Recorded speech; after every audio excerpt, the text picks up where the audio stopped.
अखिल भूमंडलीय सर्व शिरोमणि मुनि समाज के संस्थापक आदि मुनीश्वर योगेश्वर सदगुरुदेव शिव मुनि महाराज की जय। उपस्थित मुनि वृंद, साधु सज्जन वृंद, संत वृंद, साधक वृंद, आध्यात्म ज्ञान के जिज्ञासु और प्रेमियों, सभी श्रोता वृंद, आप सबको मेरा कोटिशः नमन, सप्रेम जय जी। तो आध्यात्मिक चर्चा चल रही है और हम लोग सदगुरुदेव शिव मुनि महाराज रचित ग्रंथ सत्य सुंदर और स्वतंत्र विचार पर चर्चा कर रहे हैं। आज अध्याय 15 पर चर्चा होगी और सदगुरुदेव शिव मुनि महाराज शीर्षक दिए हैं आत्मा का महत्व और उससे हमारा संबंध। इसी पर आज चर्चा होगी। तो पढ़ते हैं हम लोग, है ना। अपनी आत्मा के लिए, आत्म पूजा के लिए, आत्मज्ञान के लिए स्वतंत्रता, स्वाधीनता, मुक्ति और स्वावलंबन के लिए किसी की सिफारिश की आवश्यकता ही क्या है। यहाँ पर कल बातें हो गई थी कि हम लोगों को किसी प्रकार की सिफारिश करने की आवश्यकता नहीं पड़ती है। आत्म पूजा के लिए, आत्मज्ञान के लिए और स्वतंत्रता के लिए और स्वाधीनता के लिए किसी को खुशामद करनी नहीं पड़ती है। नियमित योगाभ्यास कीजिए, है ना। आगे पढ़ते हैं। हमारा किसी से कोई संबंध नहीं है। हम स्वभावतः स्वतंत्र और स्वाधीन हैं। हमें दूसरा कोई सुखी या दुखी नहीं बना सकता। आपने अपने सुख के लिए सैकड़ों मोटर कारें, हर तरह की, हर साइज और हर मेल की खरीद ली है। सोचिए तो, क्या इससे आपकी उन्नति हुई? आपकी उन्नति नहीं हुई, पर आपके यहाँ मोटरों की उन्नति हो गई, है ना। सदगुरुदेव कह रहे हैं हम लोग शौक से क्या क्या नहीं करते। खुशी और आनंद, है ना। हमारा किसी से कोई संबंध नहीं है। हम स्वभावतः स्वतंत्र और स्वाधीन हैं। हमें दूसरा कोई सुखी या दुखी नहीं बना सकता। आपने अपने सुख के लिए, है ना, सैकड़ों मोटर कारें, हर तरह की, हर साइज और हर मेल की खरीद ली है। सोचिए तो, क्या इससे आपकी उन्नति हुई? आपकी उन्नति नहीं हुई, पर आपके यहाँ मोटरों की उन्नति हुई है, हो गई। सदगुरुदेव का कहना है दौलत तो बहुत है, लेकिन शरीर का ध्यान देना चाहिए। इस पर इस तरह की चर्चा हो रही है। आगे देखिए। बराबर हर महीने में आपके यहाँ एक नए फैशन और डिजाइन की मोटर कार आ रही है। आप मोटरों के बड़े शौकीन हैं। आपके यहाँ मोटरों के स्वच्छ, सुंदर और स्वस्थ रखने के लिए जितने नौकर रखे हैं, उतने नौकर आपने स्वयं अपने लिए नहीं रखे हैं। आप भी प्रातः काल ही उठकर नित्य मोटरशाला में चले जाते हैं और करीब 10 बजे तक अपने मोटर कारों का निरीक्षण करते हैं। जिस नौकर की मोटर कार जरा भी मलिन है, उसे बर्खास्त कर देते हैं। इस तौर से मोटर के पीछे आपने स्वयं अपनी तंदुरुस्ती खराब कर डाली। आपकी मोटर कार स्वच्छ है, आप मलिन हैं। आपकी मोटर कार सुंदर है, पर आप कुरूप हैं। आपकी मीटर को लोग पसंद करते हैं, आपकी मोटर को लोग पसंद करते हैं, पर आपसे घृणा करते हैं। आपकी मोटर कार के तमाम पुर्जे अपने अपने स्थान पर मजबूती के साथ फिट है, पर आपके तमाम पुर्जे ढीले पड़ गए। आपकी मोटर कार प्रति घंटे 80-90 मील के वेग से जा सकती है, पर आप एक फरलांग भी सुख से नहीं चल सकते। आपने अपनी मोटर कारों की ओर ध्यान दिया, उन्हें स्वस्थ रखा, पर अपने को नष्ट कर डाला। आपके भीतर ना बुद्धि है, ना ज्ञान है, ना आनंद है, ना शांति है, ना उल्लास है, ना साहस है, ना प्रसन्नता है, ना पौरुष है और ना बल है। बहुत बड़ी बात है। आप चारपाई पर बीमार पड़े हुए हैं, दर्द से छटपटा रहे हैं।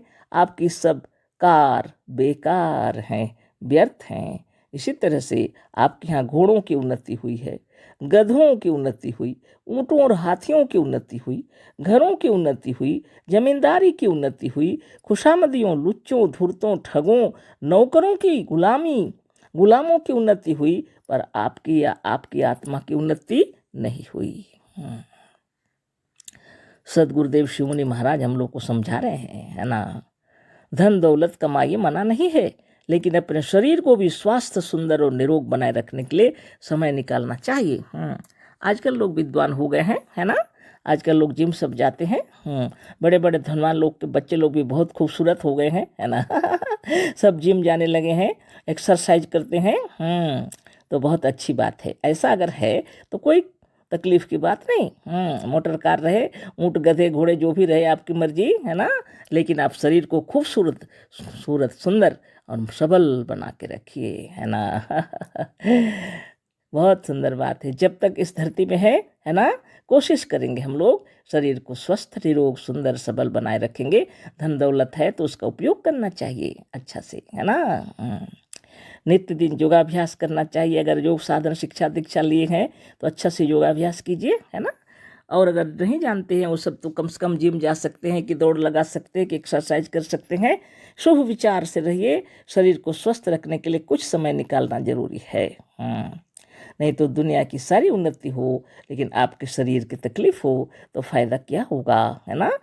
सदगुरु लिख रहे हैं, अच्छे से अच्छे मकान में अच्छी से अच्छी शैया पड़ी हुई है, पर यदि आपकी आत्मा के भीतर कोई चिंता है, कोई दुख है, अथवा आपका शरीर यदि निरोग नहीं है और कहीं के दर्द से आप व्यथित हैं, तो आप दुखी हैं।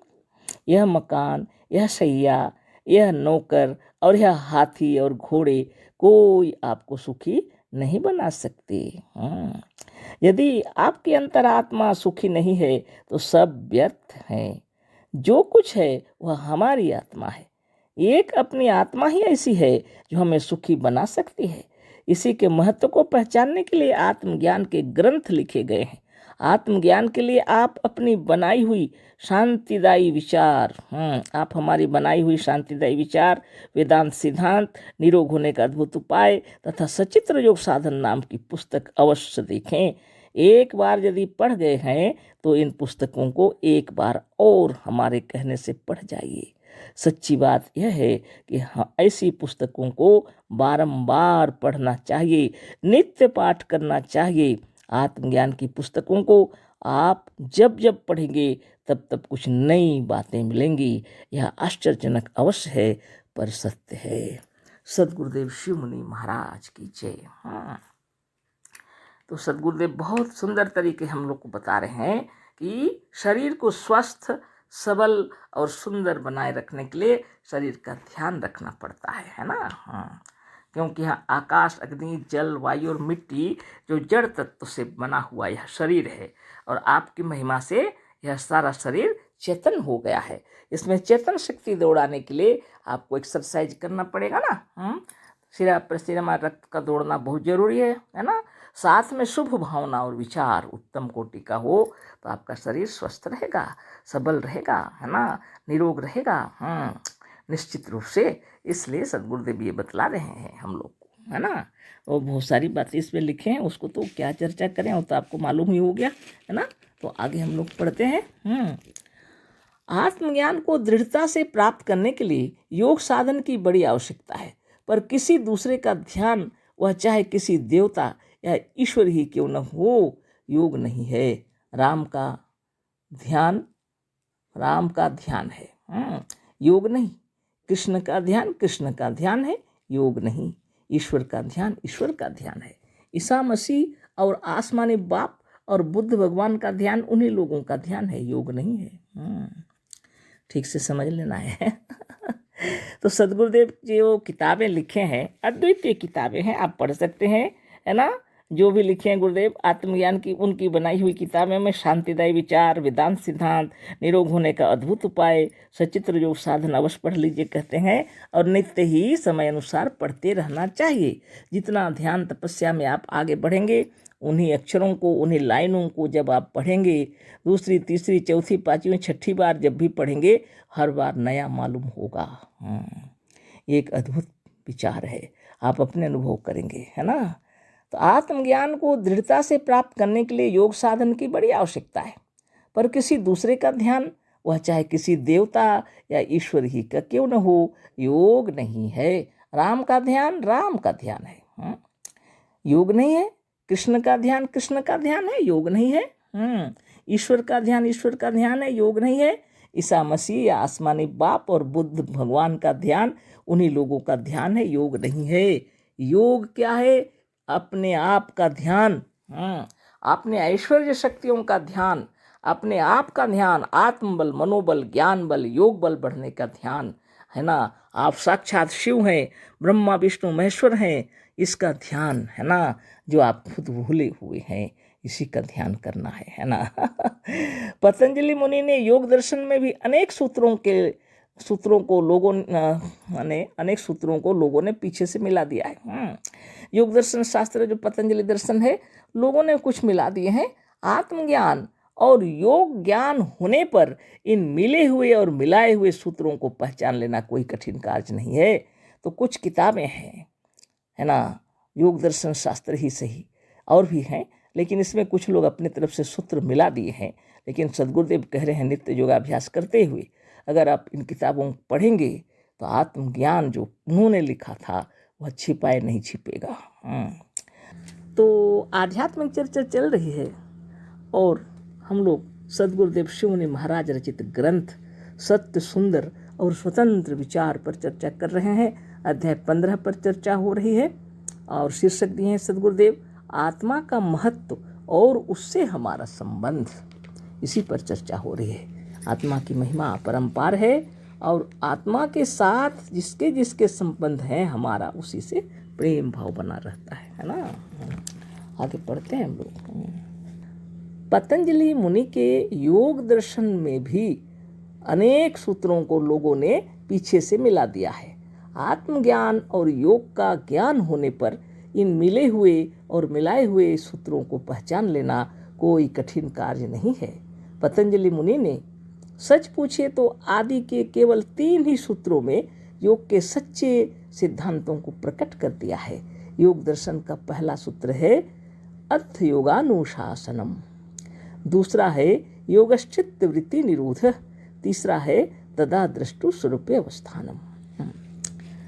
अर्थ है, अब दे रहे हैं गुरुदेव, क्रम से यह है, अर्थ क्रम से है कि अब योग की व्याख्या या शिक्षा होगी, यानी अर्थ योगानुशासनम का मतलब है अब योग की शिक्षा या व्याख्या होगी।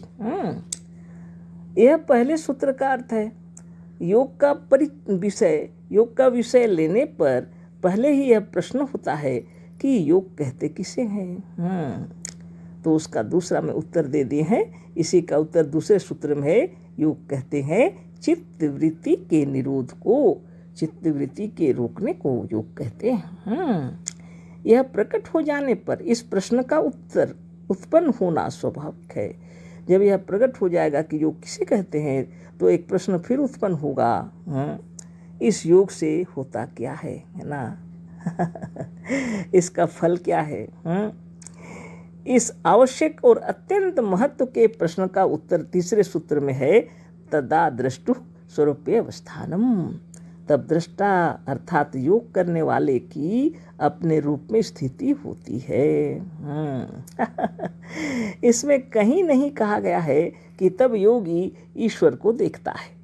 इस योग शास्त्र में या दूसरे योग शास्त्रों में यदि किसी देवता या ईश्वर का ध्यान बतलाया जाता है तो वह प्रक्षिप्त है और बाद को किसी ने मिला दिया है।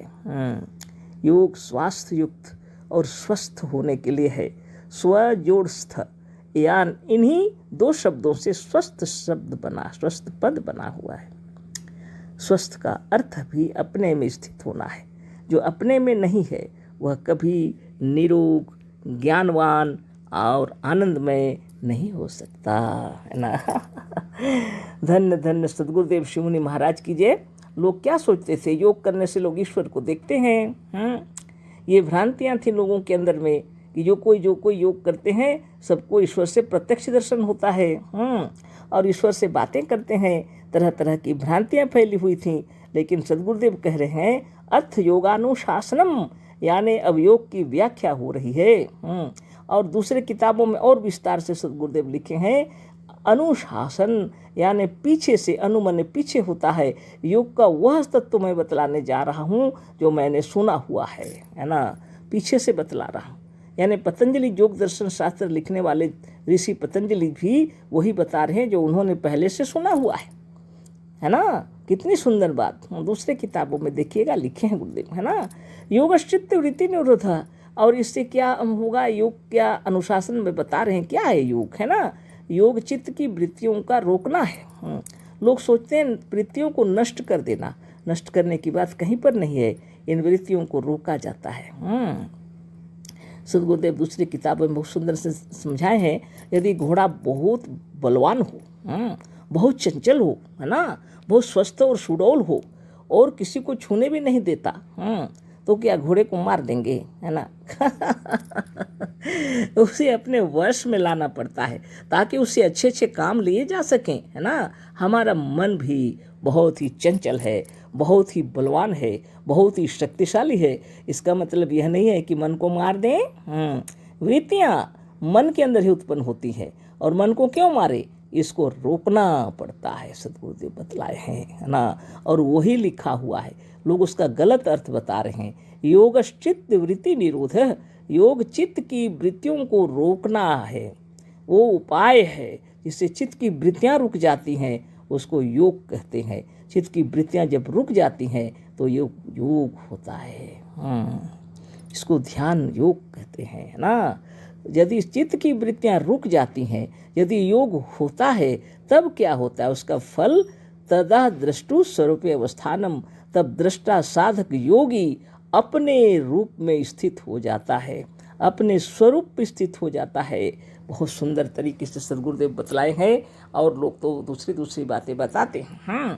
स्व मने अपना आप, रूप मने आपका रूप, अपने स्वयं में, अपने रूप में आप स्थित हो जाते हैं। किस रूप में, जो रूप आप भूले हुए थे, है ना।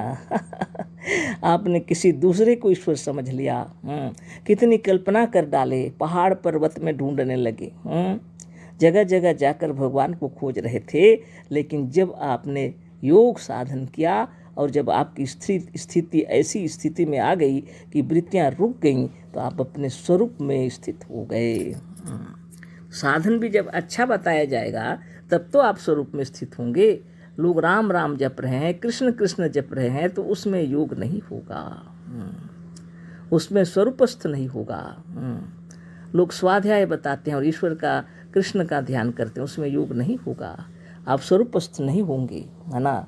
जब तक योग नहीं करेंगे तब तक स्वरूपस्थ नहीं होंगे, और जब तक स्वरूपस्थ नहीं होंगे आप मोक्ष को प्राप्त भी नहीं कर सकते। सच्चा ज्ञान होगा ही नहीं। जब तक सच्चा ज्ञान नहीं होगा आपको मोक्ष की प्राप्ति नहीं होगी। जब सच्चा ज्ञान हो जाएगा तभी आप जान सकेंगे कि यार पर ब्रह्म परमात्मा आप ही हैं और सभी हैं, है ना। धन्य आत्मा। तो चित्त की वृत्तियों को रोकने के लिए योग साधन सद्गुरुदेव सिखलाए हैं, और उसका अष्टांग योग है। यम नियम का पालन करते हुए जब वृत्तियां बाहर से भीतर की ओर आने लगती हैं, है ना, ईर्षा द्वेष छल प्रपंच कपट सब दूर होने लगेगा। नित्य प्रणव, नित्य प्राणायाम, नित्य चक्रभेदन, नित्य ध्यान करने से मन शुद्ध होने लगता है, निर्मल होने लगता है, और ईर्षा द्वेष छल प्रपंच कपट ऐसे कुविचार मन में उत्पन्न ही नहीं होते। क्रोध कभी उत्पन्न नहीं हो, लोभ ये सब नहीं उत्पन्न होते, है ना। सबको तरीके से चलायमान करने की शक्ति उत्पन्न हो जाती है। काम क्रोध लोभ मोह आलस्य और प्रमाद आवश्यक है जीवन को चलाने के लिए, लेकिन हम लोग उसका दुरुपयोग करते हैं और कष्ट पाते हैं। आप सोचेंगे क्या कह दिए, है ना। सद्गुरुदेव का ज्ञान को जब आप धारण करेंगे तो अच्छा से समझ जाएंगे कि यह कितना जरूरी है शरीर के लिए, है ना। जब शादी विवाह हो जाएगा, काम शक्ति उत्पन्न ही नहीं होगी, बाल बच्चे को जन्म कैसे दे सकेंगे। क्रोध भी आवश्यक पड़ जाता है, विशेष जरूरत पड़ने पर ही क्रोध करना चाहिए। अकारण क्रोध कभी नहीं करना चाहिए। जिस क्रोध से जगत का कल्याण हो या किसी का जीवन सुधर जाए वो बात अलग है। अकारण क्यों क्रोध करेंगे। लोभ भी जरूरी होता है, स्वस्थ रहने के लिए साधन करना पड़ेगा ना। आप जब सोचेंगे वाह वो कितना स्वास्थ्य सुंदर लग रहे हैं योग करके, तो हम भी क्यों न करें। वो इतना सुंदर बाग बगीचा लगाए हैं, हम भी क्यों न लगाएं। वो इतना अच्छा बिजनेसमैन है, अच्छे हैं अपने तरीके से, आप भी अपना बना सकते हैं। उस विषय का अगर आप सोचते हैं तो लोभ भी अच्छा है। यह नहीं कि किसी के सामान चुरा कर ले जाए, चोरी करें, ये सब नहीं होना चाहिए।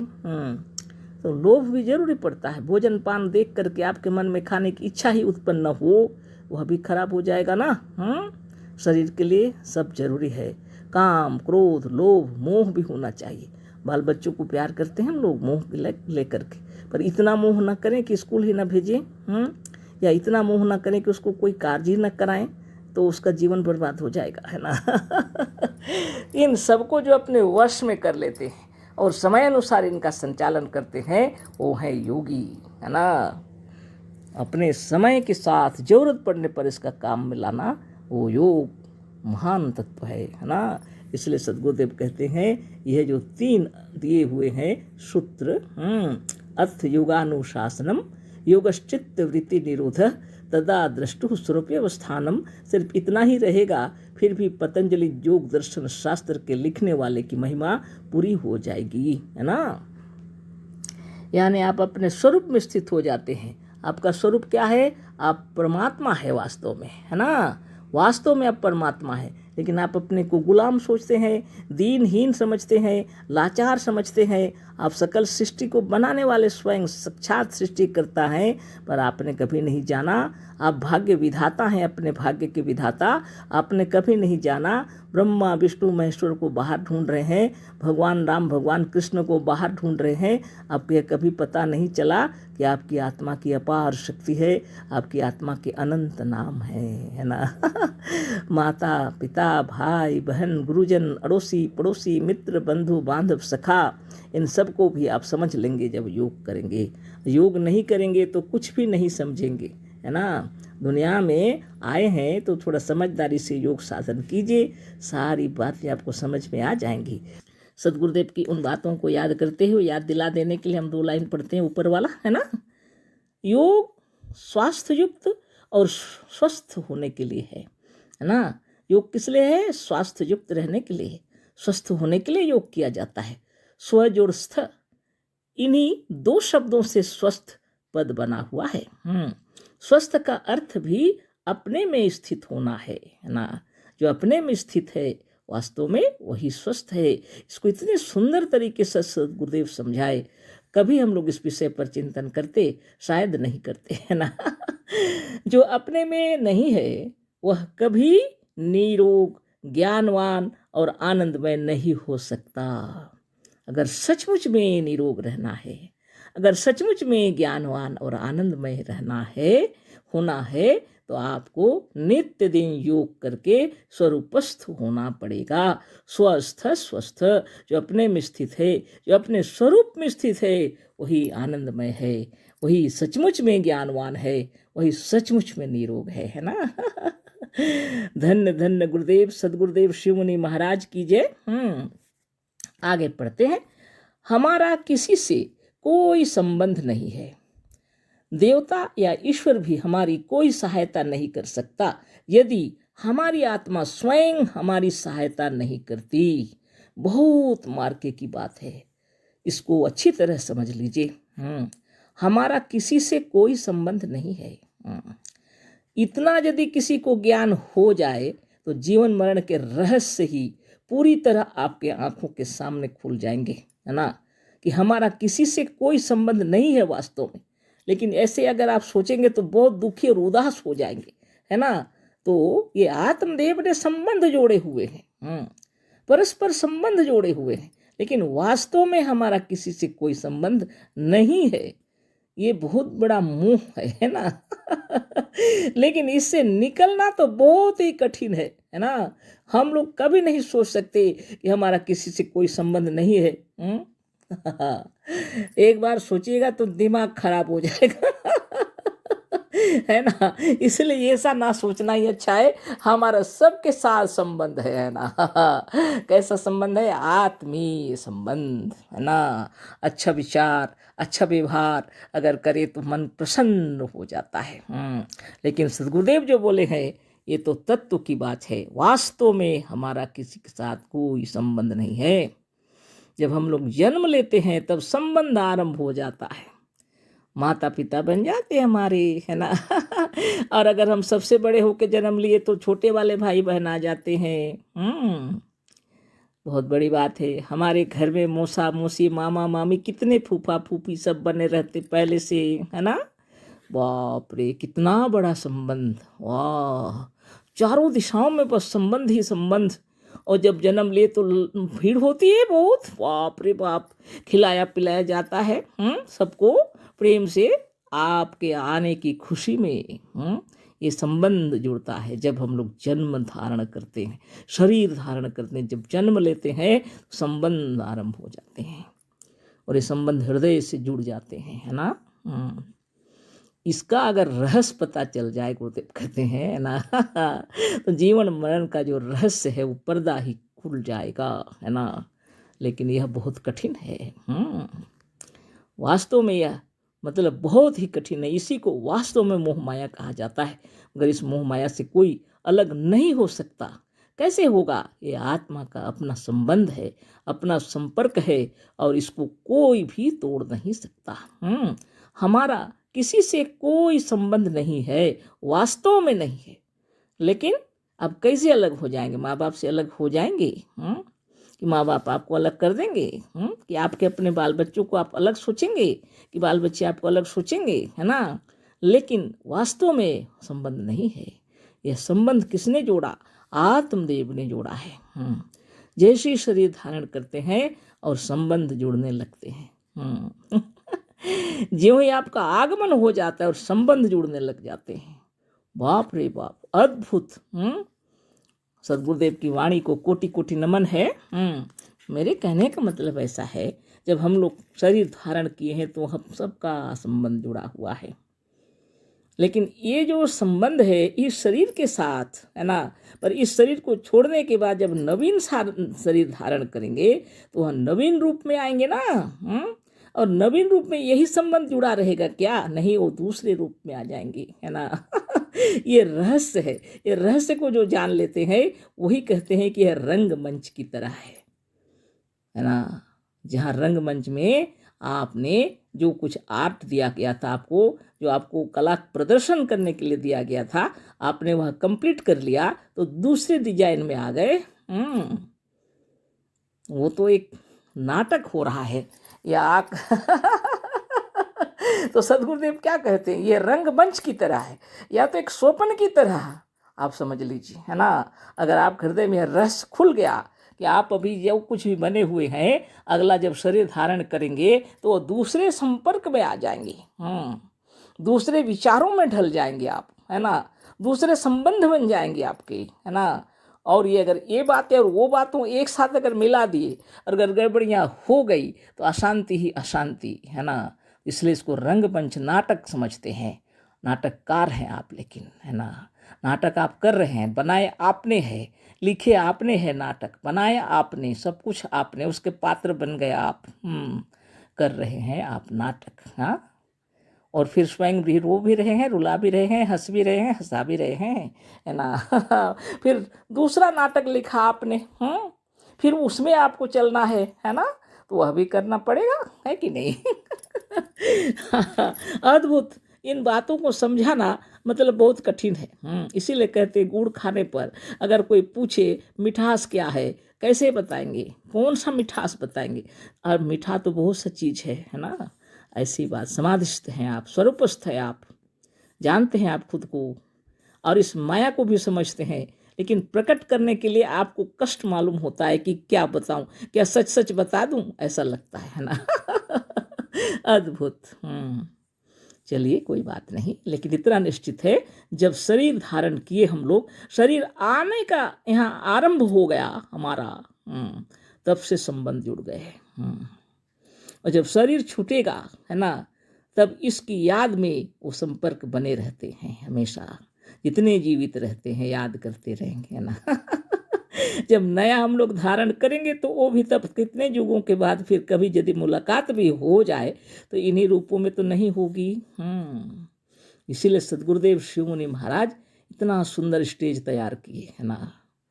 मोह हृदय में बसा रहता है सबका, चाहे वो कितने बड़े योगी और महात्मा ही क्यों न हो, उनके हृदय में भी ये वाणी आती है कि हमारे अपने, है ना, कैसे मिलेंगे हर युग में, है ना धन्य आत्मा। तो ज्ञान स्वरूप हम एक दूसरे को पहचान सकते हैं। सदगुरुदेव क्या कहते हैं, ज्ञान में ही शक्ति है और आत्मज्ञान ही सबसे बड़ा ज्ञान है। अंधविश्वास छोड़कर अपने भीतर का शब्द सुनो, तुम्हारा सच्चा पथ प्रदर्शक तुम्हारे भीतर वर्तमान है। बस इसी सूत्र को लेकर के हम लोग आपस में मिलेंगे और पातंजलि योग दर्शन शास्त्र भी पढ़ेंगे और वेदों वेदांतों को पढ़ेंगे, है ना। और आदि योगेश्वर, है ना, जिनको कहते हैं देवाधिदेव महादेव, है ना, तो हमारे सदगुरुदेव भी आदि योगेश्वर मुनीश्वर है वास्तव में, है ना। और अनादि काल से यह ब्रह्म ज्ञान प्रचार हो रहा है और अनंत काल तक होता रहेगा। और इसी में अपने हृदय स्थल से हमारे सदगुरु चाहते हैं कि अपनों को कैसे जोड़ लें, इसलिए स्टेज तैयार हुआ है। स्वतंत्र विचारकों का स्टेज, है ना। आप इस मंच पर खड़े होकर के अपने स्वतंत्र विचार हृदय खोल करके रख सकते हैं, है ना। आप किसी दूसरे के मंच पर खड़े होकर के आप कभी नहीं बोल सकेंगे, है ना। वहाँ आपको अच्छा नहीं लगेगा, है ना। आप किसी के मंच पर खड़े होकर के ईश्वर के विषय में सच्चा ज्ञान नहीं दे सकेंगे। लेकिन सदगुरुदेव शिव मुनि महाराज की कृपा से अखिल भूमंडले सर्व शिरोमणि मुनि समाज के अंतर्गत मुनि समाज का जो स्टेज है उस पर खड़े होकर के आप दिल खोलकर सच्चे ईश्वर की प्रशंसा कर सकते हैं और इसके विषय में खूब प्रचार कर सकते हैं, दिल खोल करके, है ना, संगीत सुना करके भी, है ना। आगे पढ़ते हैं। योग साधन भी कोई अपने मजदूरों को मजदूरी देकर नहीं करा सकता। योग साधन करना है और आप सोच रहे हैं फुर्सत नहीं मिल रही है तो मजदूर लगा लेते हैं, है ना, पैसा दे देते हैं, वो अपने योग साधन करेगा। ऐसा नहीं किया जा सकता, है ना। इसे हमारा कोई लाभ नहीं है, है ना। योग साधन भी कोई अपने मजदूरों को मजदूरी देकर नहीं करा सकता। जैसे बहुत से लोग ब्राह्मणों को पैसा देकर अपने बदले में एकादशी का व्रत रखाते हैं। ऐसा भी करते हैं बहुत लोग, जो लोग बाहर मजहब वाले ब्राह्मणों को पैसा देकर एकादशी का व्रत उनसे रखवा लेते हैं अपने नाम से, है ना। एकादशी के उपवास का जो गुण या फल है वह तब तक आपको नहीं मिल सकता जब तक आप स्वयं ना करें। अब एकादशी के व्रत और उपवास का जो गुण मिलना है वह तो आप स्वयं करेंगे तभी मिलेगा ना। उसका फल आप दूसरे से कराएंगे तो फल क्या मिलेगा।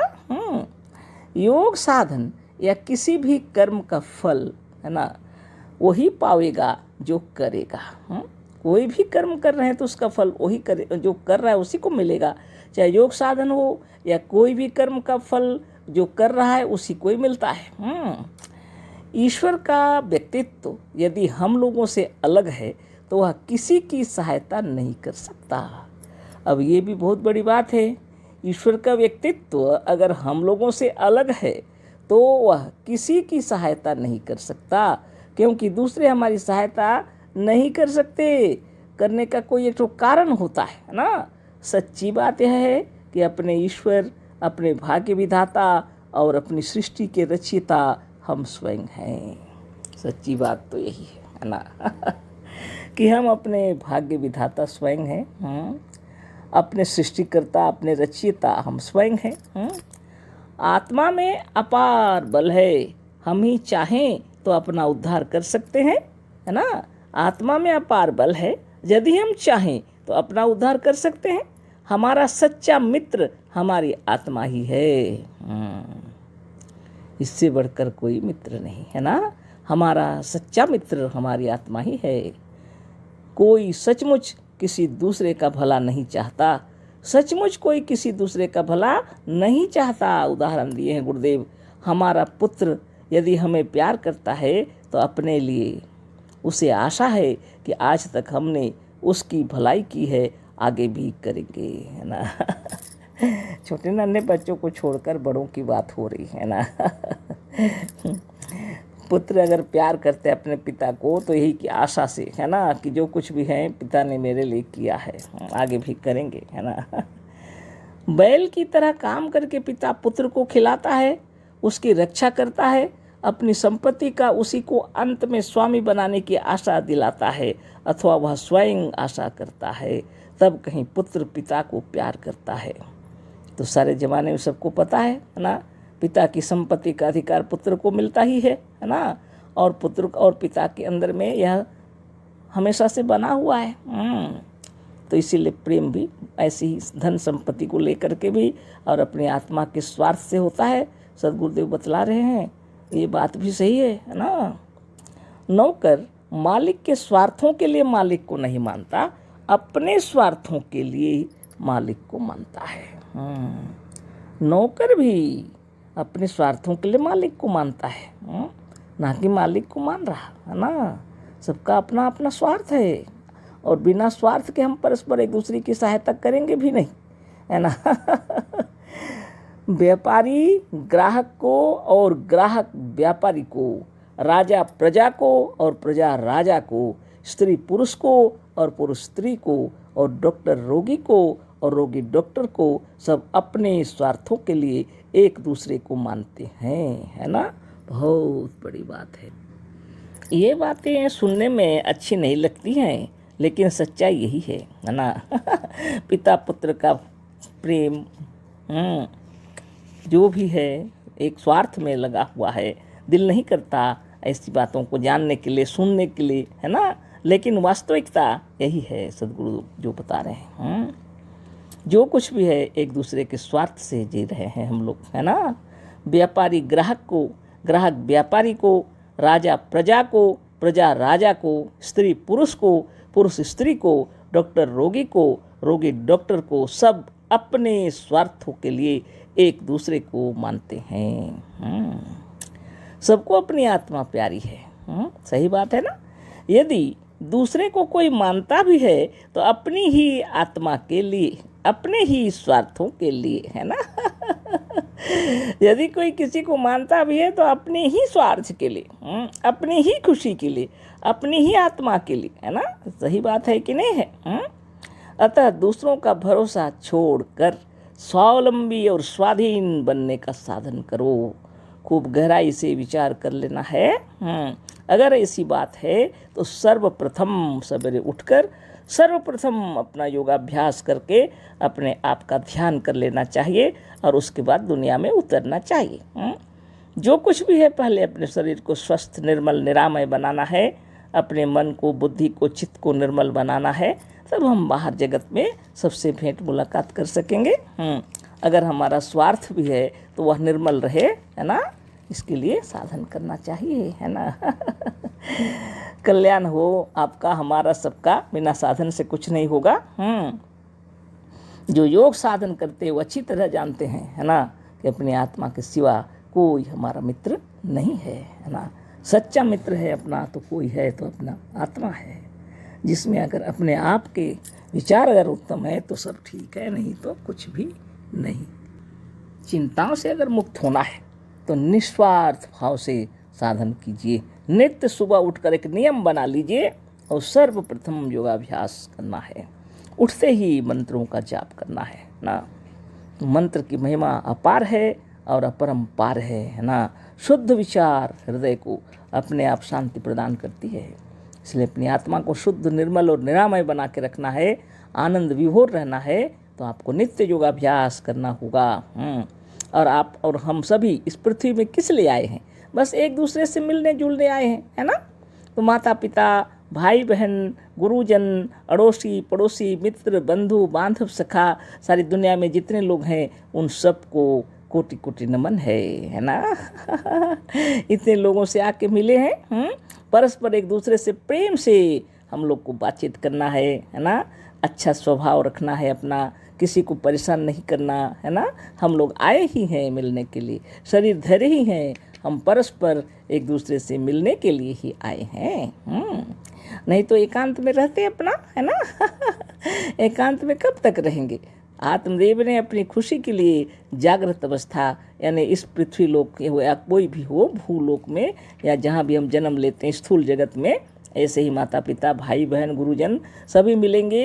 अड़ोसी पड़ोसी, मित्र, बंधु बांधव, सखा सभी मिलेंगे। अनेक प्रकार के जीव जंतु, पेड़ पौधे सब हमारी आत्मा की खुशी के लिए ही हैं। खूब ख्याल कर लीजिए, है ना। सब हमारे लिए है ना, सब कुछ इसका ख्याल रखिए। और प्रत्येक आत्मा को अपनी आत्मा से बहुत प्रेम है ना। इसलिए सबकी महिमा को समझते हुए सुंदर व्यवहार करना चाहिए, है ना। सबसे प्यारा अगर कुछ है तो अपनी आत्मा है। सबको अपनी आत्मा प्यारी है। यदि दूसरे को कोई मानता भी है तो अपनी ही आत्मा के लिए, अपने ही स्वार्थों के लिए। अतः दूसरों का भरोसा छोड़कर स्वावलंबी और स्वाधीन बनने का साधन करो। जो कुछ होगा अपने ही किए होगा। पिपरा पर के बाबा, पोखरिया पर का भूत, निबिया पर की देवी, ऊंचुआ पर के शहीद, बरवातर के ब्रह्म और 3600 कोटि देवता, यहाँ तक कि ईश्वर और खुदा भी किसी की सहायता नहीं कर सकता यदि हम स्वयं अपने उद्धार के लिए अच्छे कर्म नहीं करते। साधारण रीति रिवाज में जो जैसी बारी बोलते हैं वो सबको भी बता दिए गुरुदेव, है ना। पिपरा पर के बाबा या पोखरिया पर का भूत या निबिया है, या जो ऊंचे पर का जो देवी है, और शहीद क्या बोलते हैं, ऊंचुआ पर के शहीद, बरवातर के ब्रह्म और 3600 कोटि देवता, यहाँ तक कि ईश्वर और खुदा भी किसी की सहायता नहीं कर सकता यदि हम स्वयं अपने उद्धार के लिए अच्छे कर्म नहीं करते। अच्छे कर्म करना है, और अच्छे कर्म क्या है उसको जानने के लिए नित्य ही योगाभ्यास करना चाहिए। तो आध्यात्मिक चर्चा चल रही है और हम लोग सद्गुरुदेव शिव मुनि महाराज रचित ग्रंथ सत्य सुंदर और स्वतंत्र विचार पर चर्चा कर रहे हैं। अध्याय 15 पर चर्चा हो रही है। शीर्षक दिए हैं सद्गुरुदेव, आत्मा का महत्व और उससे हमारा संबंध, है ना। आत्मा का महत्व और उससे हमारा संबंध, कि आत्मा का स्नेह प्रेम जो कुछ भी है अपने लिए है, और उससे जो संपर्कीय हैं उन सब से हमारा प्रेम रहता है। और अपने कर्मों का फल मिलता है निश्चित रूप से, है ना। उसको कोई रोक नहीं सकता। तो आगे हम लोग पढ़ते हैं, क्या ईश्वर भी आपको स्वर्ग दे सकता है यदि आपके कर्म स्वर्ग पाने योग्य नहीं है? न्याय और न्यायकारी हमारे ही कर्मों का फल देता है, अतः सब अपने हाथ में है। निश्चिंत होकर के रहिए। आप जो कर्म करेंगे उसका फल आपको निश्चित रूप से प्राप्त होगा, और किसी दूसरे के फल तो आपको प्राप्त नहीं हो सकते। दूसरे के कर्म का फल आपको कभी नहीं मिलेगा, जो मिलेगा अपने कर्मों का फल। इसलिए निश्चित रूप से ख्याल रखना चाहिए, सावधान अपने अंतरात्मा से, और हमेशा अच्छे कर्म करना है ना। सद्गुरुदेव कह रहे हैं, ईश्वर भी चाहे तो आपको स्वर्ग नहीं दे सकता। यदि आपने अच्छे कर्म किए हैं, स्वर्ग पाने के योग्य किए हैं, तो स्वतः आपको मिल जाएगा, है ना। न्याय और न्यायकारी हमारे ही कर्मों का फल देता है, अतः सब अपने हाथ में है। यूँ तो यूँ लिख दिए गुरुदेव, है ना। यूँ तो स्वर्ग और नरक कुछ नहीं है, सब आपकी आत्मा है। आगे पढ़ते हैं, है ना। एक हिंदू का यह विश्वास है कि मुसलमान गलत रास्ते पर हैं। एक हिंदू लोग सोचते हैं कि मुसलमान गलत रास्ते पर हैं। मुसलमानों का विश्वास है कि हिंदू गलत रास्ते पर हैं। उसी तरह मुसलमान भी सोचते हैं कि हिंदू लोग गलत रास्ते पर हैं।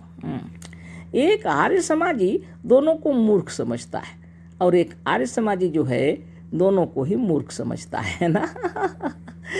सब परस्पर एक दूसरे को सही रास्ते पर लाने का यत्न करते हैं ना।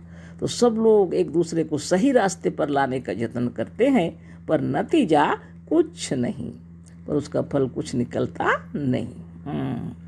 आप चाहते हैं सही रास्ते पर लाना, और वह आप ही से लड़ जाता है। आप चाहते हैं कि उसको सही रास्ता पर लाएं, तो वह आपसे ही लड़ जाता है। कहीं हजारों में एक मनुष्य सुनते सुनाते जब स्वयं सोचता है, तो एक धर्म छोड़कर दूसरे को खुशी से स्वीकार करता है। कोई हजारों में कोई होगा जो सुनते सुनाते सोचते सोचते एक धर्म को छोड़कर दूसरे में अपनी खुशी से जाता है, यानी दूसरे धर्म को स्वीकार करता है ना। कोई दूसरे के दिए उपदेश से कभी अच्छी बात नहीं सीख सकता यदि वह स्वयं सीखना ना चाहे। कोई दूसरे के दिए उपदेश से, है ना, कोई अच्छी बात नहीं सीख सकता यदि वह स्वयं सीखना ना चाहे। अतः अपने उद्धारक हम स्वयं हैं, है ना। हम अपने उद्धारक हम स्वयं हैं। हम स्वयं जब तक निष्पक्ष होकर सत्य की खोज में नहीं लगेंगे, तब तक यदि सत्य सामने पड़ा हुआ है तब भी नहीं मिलेगा। हम स्वयं अपने उद्धारक हैं। हम स्वयं जब तक निष्पक्ष होकर सत्य की खोज में नहीं लगेंगे, तब तक यदि सत्य सामने पड़ा हुआ है तब भी नहीं मिलेगा। खूब गौर फरमा लीजिए अंतरात्मा से। अपना पहला धर्म बदलकर जब एक मनुष्य दूसरे धर्म में प्रवेश करता है तो उस धर्म के लोग उसकी बड़ी प्रशंसा करते हैं। कहते हैं बड़ा विचारशील है ना। एक धर्म का व्यक्ति यदि दूसरे धर्म में प्रवेश करता है तो उसके लोग उसकी बहुत प्रशंसा करते हैं और कहते हैं बड़ा विचारशील है।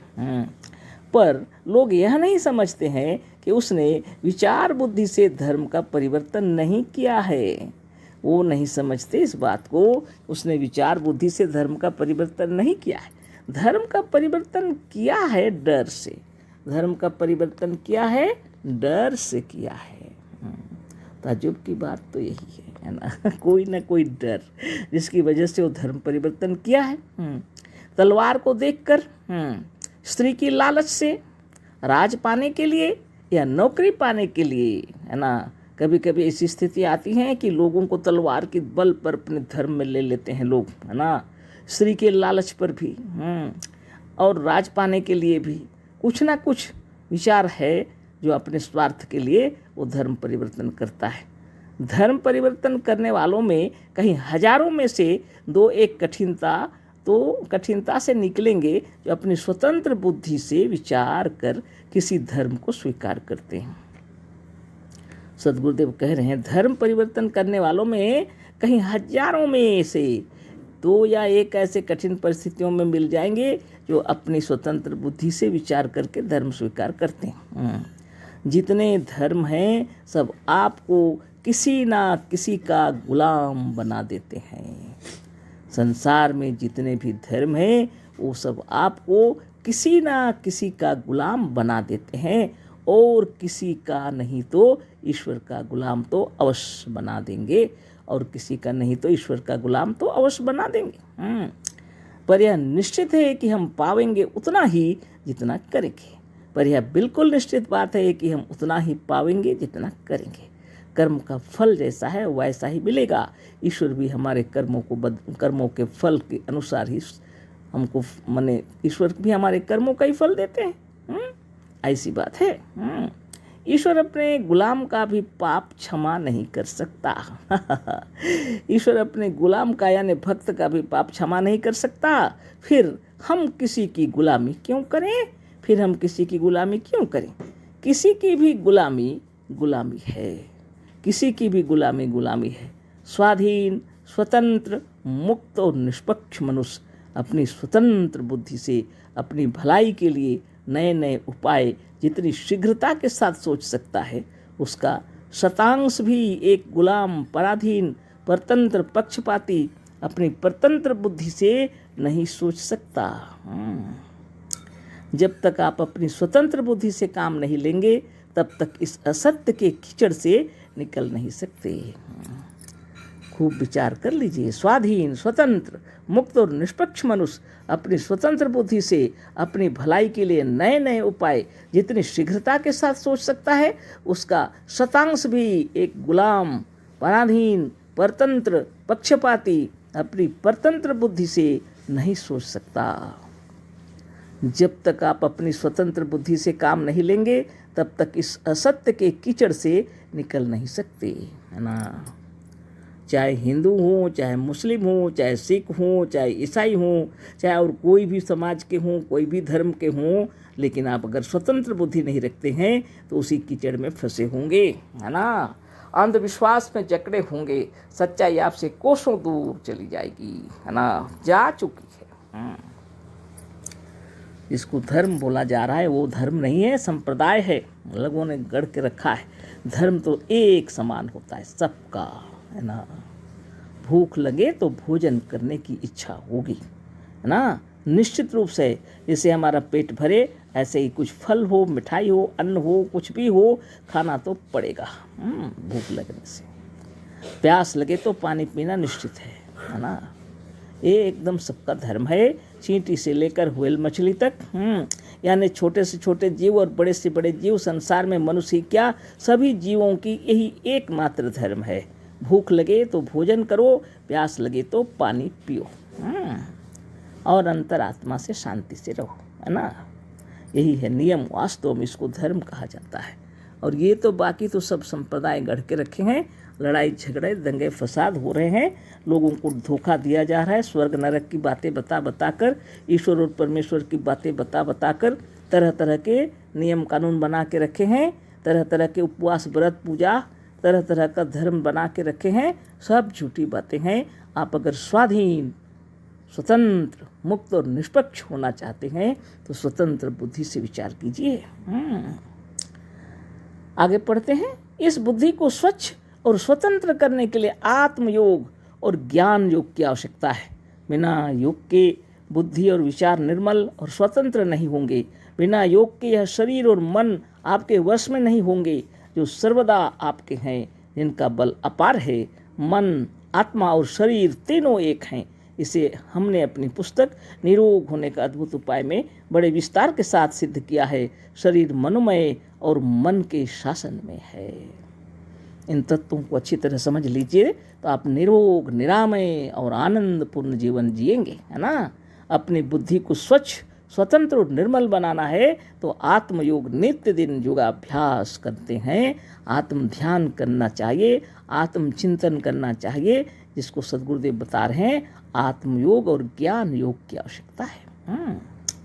बिना योग के बुद्धि और विचार निर्मल और स्वतंत्र नहीं होंगे। बिना योग के शरीर और मन आपके वश में नहीं होंगे, है ना, जो सर्वदा आपके हैं, जिनका बल अपार है। मन, आत्मा और शरीर तीनों एक हैं। इसे हमने अपनी पुस्तक निरोग होने का अद्भुत उपाय में बड़े विस्तार के साथ सिद्ध किया है। शरीर मनोमय है और मन के शासन में है ना। नित्य जाप किया जाए मंत्रों का और योगाभ्यास निरंतर किया जाए, स्वस्थ निरोग रहने के लिए, आनंद विभोर रहने के लिए, है ना। मन, आत्मा और शरीर तीनों एक हैं। इसे हमने अपनी पुस्तक निरोग होने का अद्भुत उपाय में बड़ी विस्तार के साथ सिद्ध किया है। शरीर मनोमय है और मन के शासन में है ना। तो सद्गुरुदेव की उन किताबों को भी पढ़ते रहिएगा। तो शरीर, आत्मा और मन तीनों एक ही हैं। इस विषय में गुरुदेव बहुत सुंदर से समझा दिए हैं। आगे हम लोग पढ़ते हैं। हमारा यह शरीर एक छोटा सा ब्रह्मांड है ना। हमारा यह शरीर एक छोटा सा ब्रह्मांड है, सद्गुरु बतला रहे हैं। जो अखिल विश्व ब्रह्मांड सकल सृष्टि का एक छोटा सा रूप है हमारा शरीर, है ना। जो गुण, जो बात बाहर के ब्रह्मांड में है, जो गुण, जो बात बाहर के ब्रह्मांड में है, वही हमारे शरीर में है। जो भीतर है वही बाहर है ना। जो भीतर है वही बाहर ब्रह्मांड में प्रकाशित हो रहा है। भीतर असल है, बाहर उसकी नकल। भीतर असल है और बाहर उसकी नकल, है ना। सद्गुरुदेव शिवमुनि महाराज की जय। यह शरीर है क्या, सद्गुरु बता रहे हैं, यह ब्रह्मांड का एक छोटा सा रूप है। जो गुण ब्रह्मांड में है वो गुण इसमें भी है, और यह बाहर जो दिखलाई पड़ रहा है इसी का ही रूप है बाहर। यह भीतर असल है और बाहर उसका नकल। भीतर का ब्रह्मांड ही बाहर बहुत ही बड़े पैमाने में दिखलाया गया है। ये भीतर का ब्रह्मांड ही बाहर बहुत बड़े पैमाने में दिखलाया गया है। 1 गुना, 2 गुना, 1000 गुना नहीं, असंख्य और अनंत गुना यह बाहर का ब्रह्मांड बड़ा है। 1 गुना, 2 गुना, 1000 गुना नहीं, असंख्य गुना, अनंत गुना बाहर का ब्रह्मांड बड़ा है ना। पर है इसी का प्रतिबिंब, पर इसी का ही प्रतिबिंब है, इसी की ही छाया है। बाहर के ब्रह्मांड से हमारा शरीर बहुत ही सूक्ष्म है। बाहर के ब्रह्मांड को देखिएगा, उसके सामने हमारा शरीर बहुत ही सूक्ष्म है, बहुत ही छोटा है। स्थूल शरीर से भी सूक्ष्म हमारा सूक्ष्म शरीर है। जो स्थूल शरीर दिख रहा है हम लोग का, इससे भी सूक्ष्म है हमारा सूक्ष्म शरीर। सूक्ष्म शरीर से भी सूक्ष्म हमारा मन है, और सूक्ष्म शरीर जो है उससे भी सूक्ष्म है हमारा मन, है ना। जो हमारे शरीर भर में व्यापक है, और यह मन हमारे शरीर भर में व्यापक है। मन सारे ब्रह्मांड का बीज है। मन सारे ब्रह्मांड का बीज है, मतलब मन से ही सारा ब्रह्मांड उत्पन्न हुआ है। मन में बीज रूप से सारा ब्रह्मांड भरा हुआ है। मन में ही बीज रूप में ही सारा ब्रह्मांड भरा हुआ है। इसे भी हम अपनी बनाई हुई पुस्तक शरीर से अमर होने का उपाय में लिख चुके हैं। इन किताबों को पढ़ते रहना है ना। शरीर का उत्पादक मन है। इस शरीर को किसने बनाया? मन ने बनाया। मन से उत्पन्न हुआ यह शरीर सर्वदा मनोमय और इसी मन के वश में है। यह शरीर मन से उत्पन्न हुआ है, सर्वदा मनोमय है और इसी मन के ही अधीन में भी है। मन की आज्ञा पर यह शरीर चलता और मन की आज्ञा से बैठ जाता है। जैसे आपकी इच्छा होती है खड़े होने की, आप खड़े हो जाते हैं। चलने की इच्छा होती है, चलते हैं। ये मन ही शरीर को नचा रहा है। जैसे मन की इच्छा होती है शरीर में, उसका कार्यक्रम आरंभ हो जाता है ना। सुंदर तरीके से सद्गुरु समझा रहे हैं। मन की ही आज्ञा पर यह शरीर चलता है। मन की ही आज्ञा पर शरीर चलता और मन की ही आज्ञा से बैठ जाता है। मन की आज्ञा से यह दौड़ता और मन की आज्ञा से नाचता है। मन की आज्ञा से उछलता और मन की आज्ञा से कूदता है। उछलना, कूदना, नाचना सब कुछ इसी मन की आज्ञा से हो रहा है।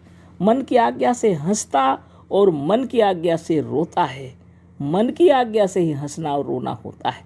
विचारों में अगर दुख की बात हो जाए तो रोंगे, विचारों में अगर खुशी की बात हो जाए तो हंसेंगे। मन जब कहता है तब हाथ सिकुड़ता है। इच्छा होती है तो मन को जब सिकुड़ लेते हाथों को। मन जब कहता है तो हाथ फैल जाता है, फैला भी सकते हैं। जितना एक्सरसाइज जितना सब होता है सारे मन को अपने वश में करने के लिए ही है ना। मन ही के कहने से आंखें खुलती हैं और बंद होती हैं। मन जब इच्छा करे तो आंख बंद कर ले, मन इच्छा करे तो खोल ले। आंखें बंद होती और खुलती हैं मन से ही। मन ना हो तो सारा शरीर बेकार है। मन ना हो तो सारा शरीर बेकार है ना। मन में क्रोध हुआ कि सारा शरीर लाल हो गया। मन में क्रोध हो गया, सारा शरीर क्रोध से लाल हो गया, है ना। श्वास तेज चलने लगी और दिल धड़कने लगा। श्वास भी तेज चलने लगी, दिल धड़कने लगा। रक्त संचारण में तेजी आ गई, है ना। सारा शरीर लाल हो गया क्रोध उत्पन्न होते ही। सारा शरीर मन के अधीन है। इतना सुंदर उदाहरण देख के सद्गुरु बता रहे हैं हमारा जो शरीर है अपने मन के अधीन है। मन चाहे तो यह शरीर आश्चर्यजनक रीति से निरोग हो जाए। ये मन अगर चाहे तो आश्चर्यजनक तरीके से हमारा शरीर निरोग हो जाए। बहुत ही तत्व की बात सद्गुरु समझा रहे हैं। मन के ऊपर सब कुछ है ना। बहुत बड़ी बात है। मन चाहे तो यह शरीर आश्चर्यजनक रीति से निरोग हो जाए। सबसे बड़ी शक्ति है मन, और मन अगर चाहे तो शरीर आश्चर्यजनक रीति से निरोग हो जाए। मन की ही भूल से यह बीमार हुआ है। मन की ही भूल से यह बीमार हुआ है। इसको अगर ठीक से समझ जाएं तो नित्य ही योगाभ्यास करना चाहिए और नित्य ही मंत्र का जाप करना चाहिए। मन को ठीक करने के लिए, मन को सही करने के लिए, मन में अच्छे विचार उत्पन्न करने के लिए योग की आवश्यकता है। 24 घंटे आपको अपने मन की महिमा को समझनी चाहिए, तब आपका शरीर निरोग, निरामय, स्वस्थ, सुंदर बना रहेगा। मन में अपार शक्ति है, यही पारस पत्थर है। ये मन में ही अपार शक्ति है, यही मन ही पारस पत्थर है, पारस मणि है। यही कल्प वृक्ष है, यह मन ही कल्प वृक्ष है, यही कामधेनु है, यही कामधेनु है। समस्त इच्छाएं पूर्ण करने वाली शक्ति आपके अंदर है, इसी मन के अंदर है, पर इसी मन को आप समझ नहीं पाए हैं। इसी मन को पकड़ना है। यह मन 1 सेकंड में अनंत और असंख्य मीलों का रास्ता तय कर सकता है। मन की गति सबसे तेज है ना। यह मन 1 सेकंड में अनंत और असंख्य मीलों का रास्ता तय कर सकता है। इसे ना कोई पकड़ सकता है, ना बांध सकता है। यह मन ना आग में जलेगा, ना पानी में डूबेगा। इसे यमराज और भगवान भी नहीं पकड़ सकते। यह अनंत और अपार शक्ति वाला मन हमारी वस्तु है ना। बहुत बड़ी बात है। इसी को समझना है और नित्य योगाभ्यास करना है। इसी मन को ही अपने वश में ले लेना है। इन चिंताधाराओं को बदल दीजिए। हमेशा स्वस्थ निरोग हैं हम, अजर अमर अविनाशी हैं, एक ख्याल में रखे रहना चाहिए हमेशा ना। सदगुरु इसीलिए इतने मंत्र बतलाए हैं और सुंदर यम नियम का पालन करना चाहिए। आसन, प्राणायाम, प्रत्याहार, धारणा, ध्यान, समाधि करते रहना चाहिए हमेशा। और जब तक स्थूल शरीर में रहना चाहते खुशी से रहिए। अब जब चाहे आप त्याग दीजिए, कोई बड़ी बात नहीं है ना। तो मन के ऊपर सब कुछ है। यह सर्वशक्तिमान मन हमारा है ना। धन्य गुरुदेव। यह सर्वशक्तिमान मन हमारा है, हमारे में और इसमें कोई भेद नहीं है। हमारे में और इसमें कोई भेद नहीं है। हम हैं अमर निरोग हैं, हम सर्वशक्तिमान हैं। सुंदर युवा बलवान है, धनवान है, भगवान है। धन्य धन्य सदगुरुदेव शिवमुनि महाराज की जय। उन्होंने इतना सुंदर मंत्र बतलाया, लेकिन हम लोग इस मंत्र की महिमा नहीं समझ पा रहे हैं। और इतना खूबसूरत योग बतलाए, इस योग की महिमा नहीं समझ पा रहे हैं। नित्य योगाभ्यास करने से ना तस्य रोगो न जरा न मृत्यु प्राप्तस्य योगाग्निमयम शरीरम। ध्यान की अंदर जब आप प्रवेश कर जाएंगे, इस मन के अंदर जब इतना विशाल हृदय आपके मन के अंदर अगर ये विचार उत्पन्न हो जाए, तो आपका शरीर का रोम रोम निर्मल और निरामय हो जाए, शरीर निश्चित रूप से निरोग हो जाए। पर इसी को अपने वश में करना है। योग साधन तो खुद को करना पड़ेगा। हमारे करने से मेरे बच्चे का कोई कल्याण नहीं होगा। मेरे बच्चे को स्वयं योग करना पड़ेगा, आपको स्वयं योग करना पड़ेगा। इसलिए घर में बच्चे बच्चे को अपना यह योग साधन सिखा दिया जाए। यह सर्वशक्तिमान मन किसका है? हमारा है। और हमारे में और मन में कोई भी भेद नहीं है ना। हमारा हम क्या है? आत्मा, और आत्मा के अंदर मन है। मन और आत्मा में कोई भेद नहीं है ना। यही मन जो है ये कोई भी प्रकार से पकड़ा नहीं जाता ना।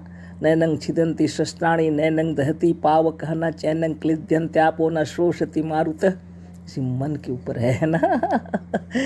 आत्मा और मन, शरीर सब कुछ एक ही है, लेकिन स्थूल शरीर जहाँ अभी हम लोग हैं, इसके अंदर में भी मन है और मन का प्रभाव इस शरीर पर पूर्ण रूप से पड़ता है। इसको समझा रहे हैं सदगुरुदेव, है ना। आगे पढ़ते हैं। आत्मा चेतन है और चेतन का यह स्वभाव है कि मनन करे, और मनन करता है वही मन है ना। जो मनन करता है वही मन है। आत्मा चेतन है, सदगुरुदेव कह रहे हैं। और चेतन का यह स्वभाव है कि मनन करे, और जो मनन करता है वही मन है ना। मनन करना, चिंतन करना, ये स्वभाव है मन का। और जो मनन करता है वही मन है ना। अतः हमारी आत्मा और मन में कोई भेद नहीं है। सुंदर प्रमाणित करके बतला रहे हैं सदगुरुदेव कि हमारी आत्मा और मन में कोई भेद नहीं है, क्योंकि आत्मा के अंदर ही चिंतन मनन सब कुछ होते रहता है। मन और आत्मा में कोई भेद नहीं है। मन ही चेतना की बात हो रही है ना। जो चेतन है, आत्मा चेतन है, और चेतन का यह स्वभाव है कि मनन करे, और मनन करता है जो वही मन है। अतः हमारी आत्मा और मन में कोई भेद नहीं है। मन में जो शक्ति है वह हमारी आत्मा की है, मन दूसरा नहीं है। मन, आत्मा से सर्वथा अभिन्न है। मन कोई दूसरा नहीं है, मन आत्मा से सर्वथा अभिन्न है ना। अतः हमें दूसरों से सहायता मांगने की आवश्यकता नहीं है। इसलिए खूब विचार कर लीजिए, दूसरों से सहायता मांगने की कोई आवश्यकता नहीं है, क्योंकि मन में अपार बल है। सद्गुरुदेव पहले ही बतला दिए। हमारी आत्मा और मन दोनों सर्वशक्तिमान है। हमारी आत्मा और मन दोनों ही सर्वशक्तिमान है। हम अज्ञानता के कारण अपने को दीनहीन और गुलाम समझते हैं। हम अज्ञानता के कारण ही अपने आप को दीनहीन और गुलाम समझते हैं। अपने मन की महिमा, अपने आत्मा की महिमा से हम अनभिज्ञ हैं। इसीलिए है ना, जब आपको यह ज्ञान हो जाएगा कि आपकी आत्मा अजर अमर अविनाशी है, आपका मन सर्वशक्तिमान है ना, आप स्वयं सृष्टि करता है, आपके मन का प्रभाव आपके शरीर पर पूर्ण रूप से पड़ता है, तो इस पर आप ध्यान देंगे और योगासन करें। नित्य योग, ध्यान, तपस्या, प्राणोपासन करना चाहिए, है ना, जिससे आत्मबल, मनोबल, ज्ञान बल, योग बल बढ़े। ऐसी साधन पद्धति सद्गुरुदेव बतलाए हैं, नित्य किया करें। जैसे सारे शरीर पर हमारा अधिकार है, उसी तरह से सारे ब्रह्मांड पर भी हमारा ही अधिकार है।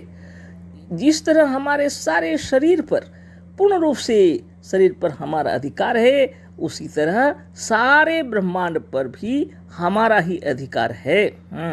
जैसे हम अपने हाथों को अपनी इच्छा शक्ति और मनोबल से सिकोड़ते और फैलाते हैं, अपनी इच्छा से जैसे हमारे शरीर को सिकोड़ते और फैलाते हैं, उसी तरह से हम बाहरी ब्रह्मांड को भी अपनी आज्ञा मानने के लिए विवश कर सकते हैं। ठीक उसी तरह से हम बाहरी ब्रह्मांड को भी अपनी आज्ञा मानने के लिए विवश कर सकते हैं। इसके लिए आपको एकाग्रचित होना पड़ेगा, योग साधन करना पड़ेगा, अष्टांग योग का पालन करना पड़ेगा। तब आपको बाहरी ब्रह्मांड की जो प्रकृति है, इस पर थोड़ा थोड़ा अधिकार आप कर सकते हैं, है ना। अब पूरे ब्रह्मांड में आप उल्टा सीधा काम करेंगे वो नहीं होगा। आपकी इच्छा अनुसार आप कर सकते हैं, कभी कभी विशेष आवश्यकता पड़ने पर, नहीं तो प्रकृति पर पूर्ण रूप से आप कोई कार्य नहीं कर सकते, है ना। वो सकल विश्व जो चल रहा है, ये समष्टि आत्मा से चल रहा है।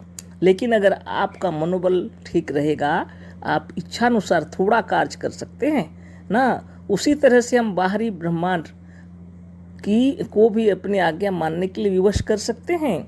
इसमें कुछ देर अवश्य होगी, कुछ देरी अवश्य होगी, पर हमारे मनोरथों को पूर्ण होना निश्चित है। किसी को अगर परेशान नहीं करके अगर आप अच्छे कार्य करने के लिए कुछ सोचेंगे तो होगा। पर यह मांग या आज्ञा नियम विरुद्ध नहीं होनी चाहिए। जो आप मांग रहे हैं, जो आप आज्ञा दे रहे हैं ब्रह्मांड को, नियम विरुद्ध नहीं होनी चाहिए। जैसे आप चाहते हैं कि आपको 1000 रुपया मिल जाए, आप मनोबल का प्रयोग करें, 1000 अवश्य मिल जाएगा।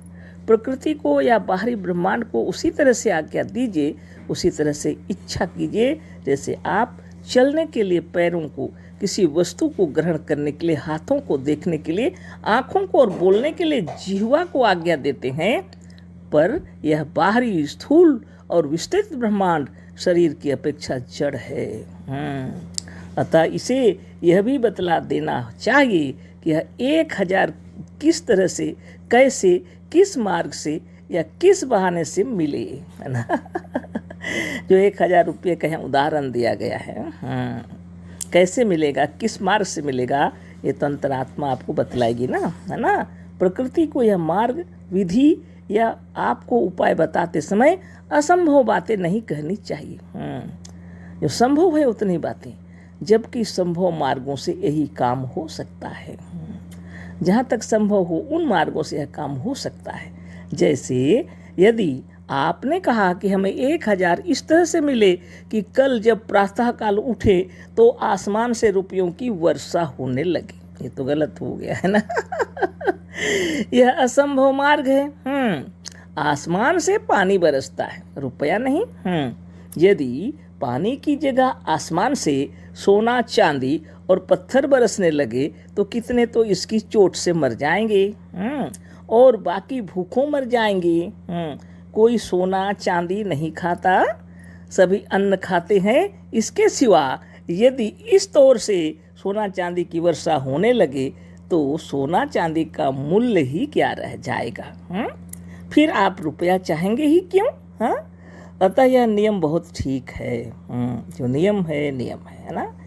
बारिश होती है, वर्षा जब आती है तो पानी बरसता है, ना कि सोना चांदी हीरा मोती जवाहरात आसमान से बरसेंगे, है ना। वो जहाँ मिलना है वहाँ मिलेंगे। यह नियम आत्माओं ने या हम लोगों ने स्वयं बनाया है। यह नियम आत्माओं ने, समष्टि आत्माओं ने बनाए हैं, या हमने स्वयं सब मिलकर बना लिए हैं। हमने स्वयं इन आवश्यक नियमों को ऐसा स्थिर बनाया है कि यदि भूल से कोई ऐसा विरुद्ध विचार भी कर दे तो वैसा ना हो। वाह, कितनी बड़ी बात है। समष्टि आत्मा ने नियमों को ऐसा बना लिया है कि भूल से यदि कोई विरुद्ध विचार भी कर दे तो वैसा बिल्कुल ना हो।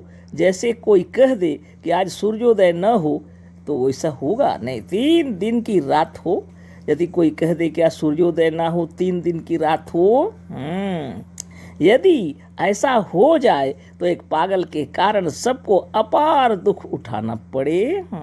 तो यदि ऐसा हो जाए तो एक पागल के कारण सबको अपार दुख उठाना पड़े। 3 दिन तक रात्रि ही रहे, सूर्य उदय ना हो, ऐसी भावनाएं नहीं कर सकते। करेंगे भी तो वह कार्य नहीं करेगा। और 10 मनुष्य मिलकर जब एक सभा बनाते हैं तो उस एक नियम बना लेते हैं।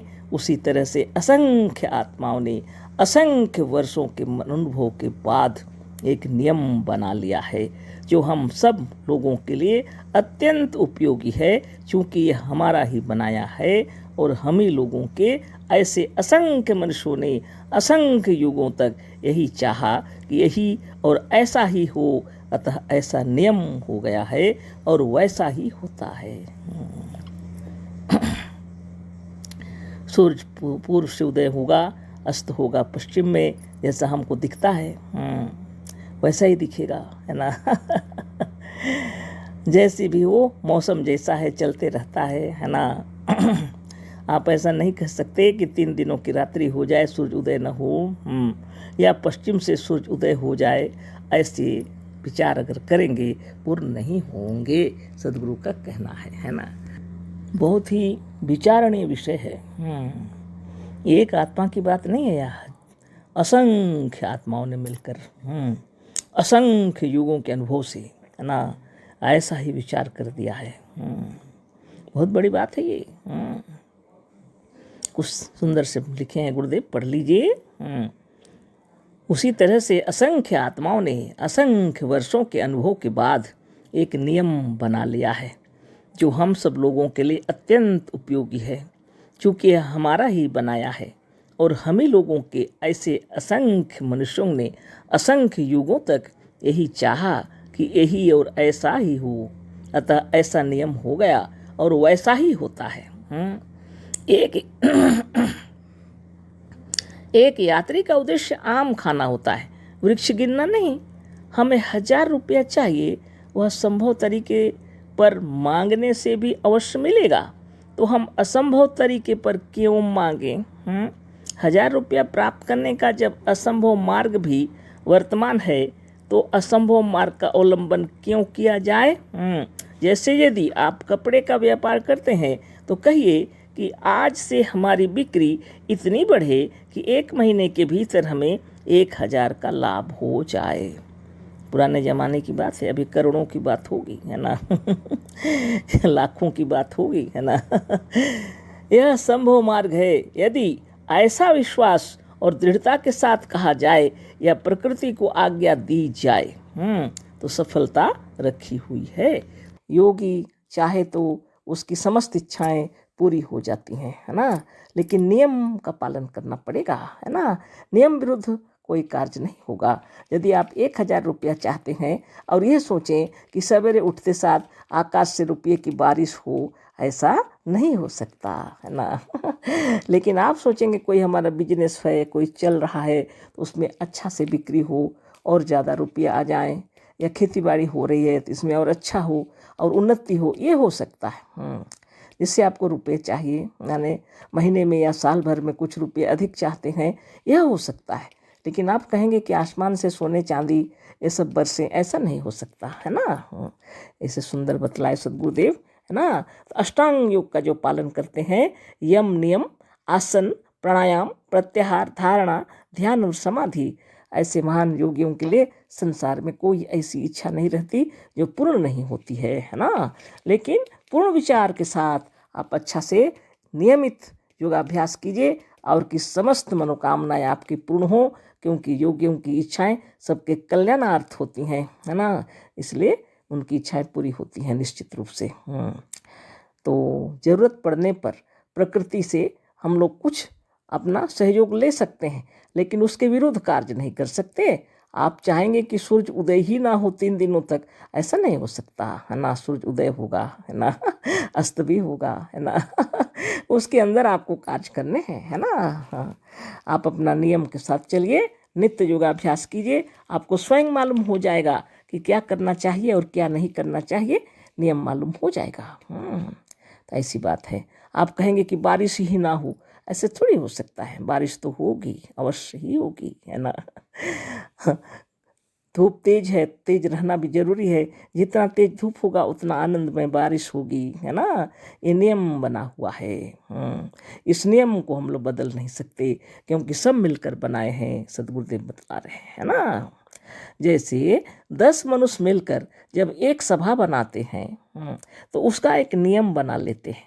उसी तरह से असंख्य आत्माओं ने असंख्य वर्षों के अनुभव के बाद एक नियम बना लिया है, जो हम सब लोगों के लिए अत्यंत उपयोगी है, क्योंकि यह हमारा ही बनाया है। और हम ही लोगों के असंख्य मनुष्यों ने असंख्य युगों तक यही चाहा कि यही और ऐसा ही हो, अतः ऐसा नियम हो गया और वैसा ही होता है। एक यात्री का उद्देश्य आम खाना होता है, वृक्ष गिनना नहीं।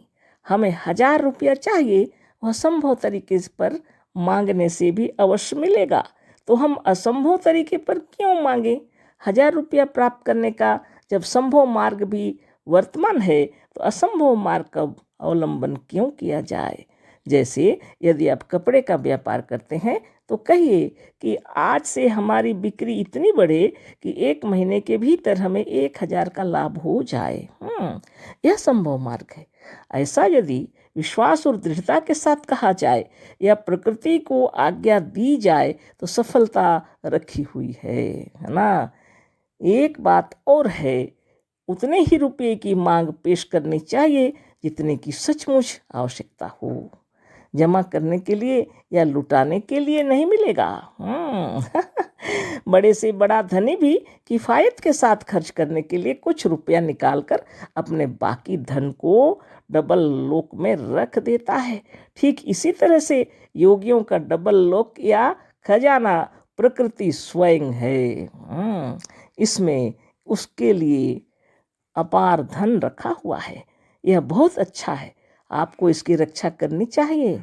रक्षा नहीं करनी है, आपको इसकी रक्षा नहीं करनी है। प्रकृति द्वारा रखे हुए खजाने को ना चोर लेंगे ना डाकू, हमें उनकी रक्षा की चिंता ही नहीं रहेगी ना। आपको प्रकृति की रक्षा करनी नहीं, वो निरंतर रखा हुआ है, अपार धन रखा हुआ है आपके लिए, है ना। प्रकृति में खजाना पड़ा हुआ है, आवश्यकता अनुसार आप उसका उपयोग कर सकते हैं, लेकिन नियम के पालन करने से ही होगा। नियम के विरुद्ध कार्य करेंगे तो असंभव है। जैसे कहीं बारिश हो रही बहुत तेज बारिश हो रही, आप कहीं गए हुए हैं, है ना। आप समझ नहीं पा रहे हैं कि कैसे लौटें, है ना। लेकिन आप यदि सचमुच में नित्य योगाभ्यास करते हैं तो आत्मचिंतन करके अपने अंतरात्मा में ध्यान लगा लीजिए और कम से कम आधे घंटे के अंदर ऐसी हवा चले और ऐसा उड़ा करके ले जाए, बारिश को दूर तरफ ले जाओ। हमें यहाँ से वहाँ तक जाना है, इतने समय लगेंगे, इस बीच में थोड़ा हमें समय दे दो, आप ये कह सकते हैं, है ना। ऐसा हो सकता है, ऐसा नहीं कि आप पूरे बारिश को ही रोक देंगे, ऐसा नहीं हो सकता। आप जितना चाहें थोड़ा काम ले सकते हैं, आवश्यकता पड़ने पर अवश्य, है ना, ज़रूरत पड़ने पर। तो हर चीज़ सबको नहीं बताई जा सकती, अब जैसा योग अभ्यास करेंगे आपको अंतरात्मा में मालूम हो जाएगा कितना क्या कर सकते हैं, है ना। तो सदगुरुदेव कह रहे हैं ये जो खजाना है, ये जो प्रकृति है, अपार धन का भंडार है, इसकी रक्षा भी नहीं करनी पड़ती, सुरक्षित है ना। जैसे योगी लोग अपना साधन ध्यान तपस्या करते हैं तो उनका बल है, योगियों का डबल लॉक लगा हुआ रहता है ना जब जरूरत पड़ता है तो उसको उपयोग में लाते हैं। उसी तरह धनी मानी लोग भी डबल लॉक लगा करके रुपये रखे रहते हैं, आवश्यकता पड़े तो उसको खर्च करते हैं। इसी तरह योगियों की इच्छाएं भी आवश्यकता पड़ने पर कार्य करने लगती हैं। बहुत आवश्यकता पड़ने पर प्रकृति से हम लोग ऐसी बातें कर सकते हैं। जरूरत नहीं है कि इसका कोई मजाक उड़ा दे, ऐसा नहीं, है ना। विशेष आवश्यकता पड़ने पर, ठीक है ना। तो सदगुरुदेव क्या कह रहे हैं, सारी प्रकृति हमारी ही बनाई हुई है, हम लोगों ने बनाए हुए हैं, और कहीं भूल से भी कोई दूसरा विचार कर ले वह कार्य नहीं देगा, है ना। आप कहेंगे सूर्य पश्चिम से उदय हो जाए, ऐसा नहीं होगा। यह नियम बना हुआ है, प्रकृति के जो नियम हैं अटल हैं, है ना। जैसे आत्मा सत्य है वैसे प्रकृति भी सत्य है ना। इससे काम आप ले सकते हैं। विशेष ज़रूरत पड़ने पर हमेशा ऐसा करेंगे तो आपके भी खर्च हो जाएंगे, आपकी शक्ति खर्च हो जाएगी, है ना। तो विशेष काम कर सकते हैं ज़रूरत पड़ने पर। नित्य योगाभ्यास कीजिए, आपके बल बढ़ते रहें, आत्मबल, मनोबल, ज्ञान बल, योग बल सदा बढ़ता रहे। नित्य योगाभ्यास कीजिए, जगत का कल्याण हम लोग को करना है, कल्याण से ही जगत का कल्याण होगा। अपना अच्छा विचार हमेशा विश्व में प्रकाशित करते रहना चाहिए, है ना। आगे हम लोग पढ़ते हैं। पर यह निश्चय जानिए कि इंपीरियल बैंक से अपना रुपया निकालने में कुछ देरी भी लगती है, पर योगी को इस प्रकृति के खजाने से रुपया निकालने में देरी नहीं लगती। पर आपको लुटाने के लिए या ऐसी बातों में खर्च करने के लिए जो आपके लिए अथवा दूसरे मनुष्यों के लिए हानिकारक है, योग बल द्वारा नहीं मिल सकता। मान लीजिए कि मोटर की सवारी आपके लिए और आपकी उड़ाई हुई धूल यदि दूसरों के लिए हानि पहुंचाने वाली है, तो मोटर खरीदने के लिए एक योगी को योग सिद्धियों द्वारा रुपया नहीं मिल सकता, है ना धन्य आत्मा, है ना। किसी की हानि पहुंचाने वाली अगर बात हो तो आप योग बल से वह कार्य नहीं कर सकते। जगत का कल्याण होते हुए यदि आपकी कोई आवश्यकता पड़ रही है तो उसका आप थोड़ा सा लाभ उठा सकते हैं, लेकिन दूसरे को हानि पहुंचाने वाली अगर इसमें कोई बात है, जैसे उदाहरण दिए हैं गुरुदेव, मोटर कार खरीदने के लिए रुपये की आवश्यकता पड़ रही है, और लेकिन इससे जब धूल उड़ेगा दूसरों की हानि होगी, तो ऐसी इच्छाएं पूरी नहीं होंगी। योग सिद्धियां इसके लिए नहीं है। बाप रे बाप, तो खूब विचार कर लीजिए, है ना आगे पढ़ते हैं। इसी पुस्तक में एक लेख है जिसमें यह सिद्ध किया गया है कि सुखमय जीवन बिताने के लिए धन की आवश्यकता नहीं है। इसी लेख में सदगुरुदेव बतलाए हैं कि सुखमय जीवन जीने के लिए धन की आवश्यकता नहीं है। इसे फिर अवश्य पढ़ जाइए, फिर से पढ़ लीजिए कह रहे हैं ना आगे पढ़ते हैं। जहर का प्याला या शीशी हम स्वयं ऐसी जगह रखते हैं कि घर के अज्ञानी लड़के इच्छा करने पर भी ना पा सकें। वह ऐसी जगह रखते हैं कि जल्दी में सोकर उठने पर या भूल से हम स्वयं भी उसे नहीं पा सकते। पर जो पदार्थ हानिकारक नहीं है वह बालक के चारों ओर बिखरे हैं, और बालक उनमें से उसको चाहे इच्छा करते ही उठा सकता है। यह एक विषय दृष्टांत स्वरूप कह दिया गया है। इसी तरह से और बातों को भी समझ लीजिए। धन्य धन्य सद्गुरुदेव शिवमुनि महाराज की जय। जैसे अपने घरों में हम लोग जहर का प्याला, यदि कोई बात ऐसी हो, आवश्यक चीज़ें हैं, लेकिन ऐसी जगह रखते हैं जहाँ बच्चों की पहुँच ना हो, खेतीहर हो, खेती बाड़ी करने वाले हैं तो कीटनाशक चीज़ों को रखना पड़ता है, लेकिन बच्चों की पहुँच से दूर, इतना तक कि खुद अपने पहुँच से भी दूर रखते हैं। सो करके उठे और उन्हें पकड़ लिए, ऐसी बात नहीं है ना। अपनी सुरक्षा, सबकी सुरक्षा के लिए ज़रूरत पड़ता है तो उसका उपयोग करते हैं, लेकिन ऐसी जगह रखते हैं जहाँ बच्चों की पहुँच ना हो या अज्ञानी बच्चे उसको पहुँच ना सकें वहाँ तक, है ना। कितनी ज़रूरत की चीज़ें हैं। फिर भी उसी प्रकार आवश्यक चीज़ें ऐसी हैं, खाने पीने की चीज़ें जो बच्चों के लायक हैं, तो निकटस्थ कहीं नज़दीक में रहते हैं जहाँ बच्चे निकाल के खा सकते हैं।